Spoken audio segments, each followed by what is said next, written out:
শোন, আমাকে তো চিনিস, আমি জটেশ্বর ওঝা। ভালোই ভালোই বলছি, ওকে ছাড়, ছেড়ে পালা, তা নইলে কিন্তু এমন ঝাঁটাপেটা করবো। এসব কি হচ্ছে? উঠবি না, বস বস, চেপে বসে থাক, বসে থাক, চেপে বসে থাক। বাবা,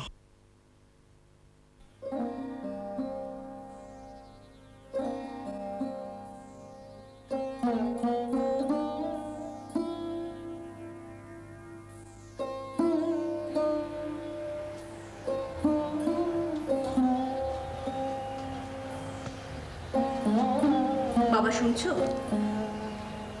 শুনে আমার কি কাজ? এসব কি দায় সারা কথা? তুমি একবার যাও। আমি কি করব?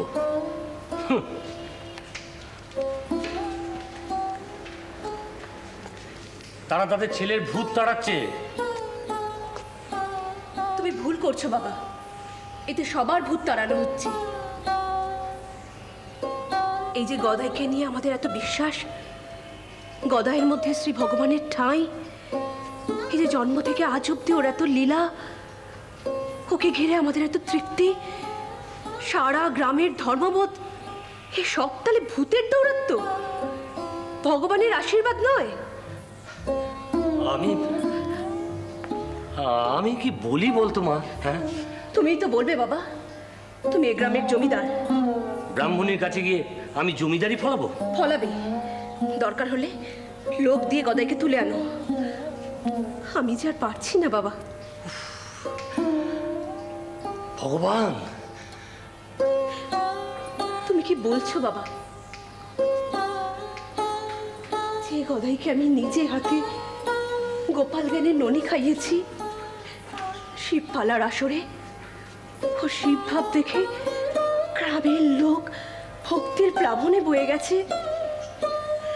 জন্মসূত্র থেকে যাকে আমরা নারায়ণ রূপে পালন করেছি, একটা গ্রামের সামান্য ওঝা তার ভূত ছাড়াবে? তার মানে এই গ্রামে দেবতার কোনো শাসন নেই, আছে ভূতের শাসন। দেবতা দেবতা নয়, ভূত।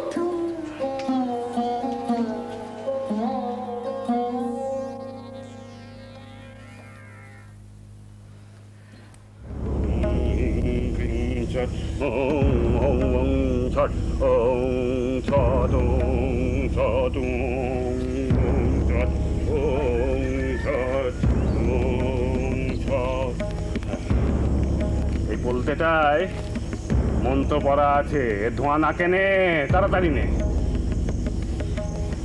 বেশ তো নীলু, এবার এবার পালা, পালিয়ে যা। তখন থেকে তোমার তেজম আমি সহ্য করছি।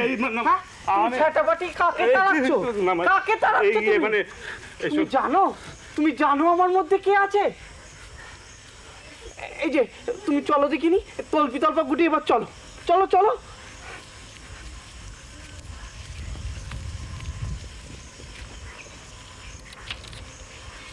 এসব তুমি কি করছো মা? আমি কি করবো বাবা, আমি যে কোনো তল পাইনি। তুই বলে দে বাবা, কি করলে তোর ভালো হবে, তুই বল। আমি কি খারাপ আছি মা? আমার কি হয়েছে? আমি জানি না, আমি কিছু বুঝিনি। ওই লোকটা ছ্যাটা পিটিয়ে আমার আমিকে তাড়াবে। এর জন্য আমার বাবা আমার নাম রেখেছিল গদাধর। ভদ্রদাদা আমাকে জগন্মাতার মন্দিরে সমর্পণ করেছিল। বলো মা, বলো।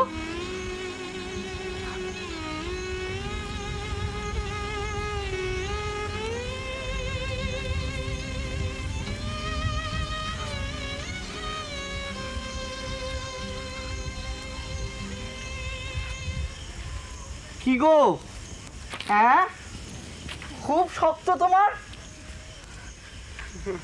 আমাকে দুষ্ট কেন? বামুন ঠাকুর ডাকলেন বলে তো আমি এলুম। এবার আমি তোমার বিদায় করছি, বিদায় হও দেখিনি।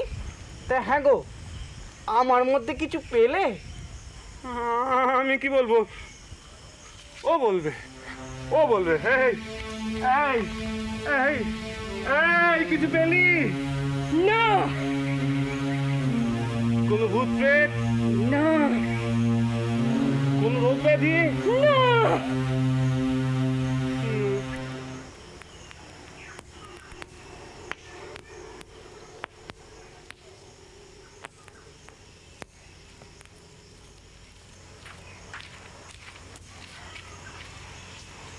এই নাও গো 2 আনা পয়সা দিলুম, নিয়ে বিদে খাও দেখিনি।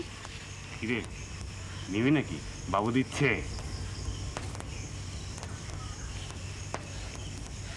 নাও গো বউ, নিয়ে এবার ঘরে যাও।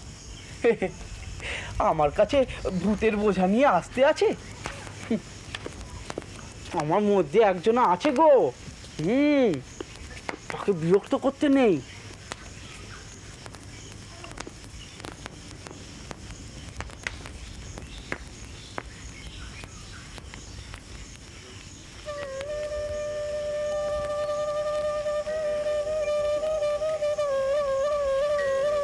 কি গো,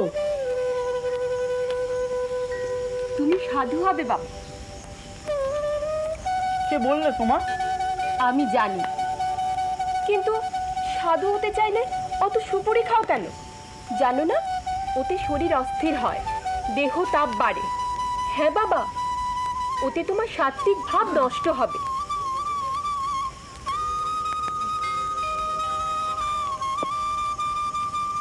নে চল তাড়াতাড়ি কর, বাবু পয়সা দিয়েছে, আমাদের কাজ শেষ হয়ে গেছে। দোষ নিও না বাবা। দেখো আমি বামুন ঠাকুরকে বলেছিলাম, বাবা তো আমাদের সাক্ষাৎ নারায়ণ ঠাকুর, তা তিনি মানলেন না। আর তুমিও ভিন্নতর মানুষ গো, মায়ের মন বোঝো না, তার মনে এমন কষ্ট দিতে আছে? হ্যাঁ নে সরে পথ দিকে নি, আমাদের পালা এবার চুকেছে। ও বউ, শোনো গো, তোমার একটা কথা আমি রাখলুম। তুমি বললে যে সুপুরি খেলে সাধু হওয়া যাবে না, আমি আজ থেকে সব সুপুরি খাওয়া ছাড়লুম। তুমি ঠিকই বলেছো গো, আমার মধ্যে না কেমন একটা বায়ু চলার গতিক আছে। বেশ, ছাড়ান দিলুম, সব ছাড়ান দিলুম। সাধুন পথে চলার জন্য আমার যা যা করতে হবে আমি সব করবো, সব।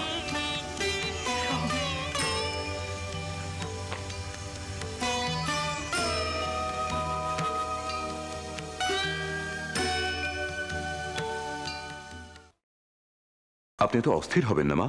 পারছি না যে বড়বাবু, পারছি না। আমি তো বললাম আপনাকে, আপনি আদেশ করলে আমি এক্ষুনি ছোট ভার্চাসকে তার গ্রাম থেকে ধরে আনছি। তোমার এত ক্ষমতা মথুর? যার প্রসঙ্গে কথা বলছো সে কি ফেরার আসামি যে তাকে ধরে নিয়ে আসবে? মায়ের যদি ইচ্ছে না হয় তাহলে তুমি কে যে তার এলাকায় তোমার বিধান ফলাবে? বলি কামার পুকুরে ফিরে গিয়ে তো এখন সেখানে ভূত তাড়াচ্ছে। কে বললো আপনাকে? বলতে হবে কেন, খবর একেবারে হাওয়ায় ভেসে ভেসে ভেসে ভেসে আসছে। কাম কাঞ্চনোন্মত্ত বদ্ধ জীবের চোখে গদাইকে দেখা ভুল, ওকে যুক্তি দিয়ে বিচার করতে।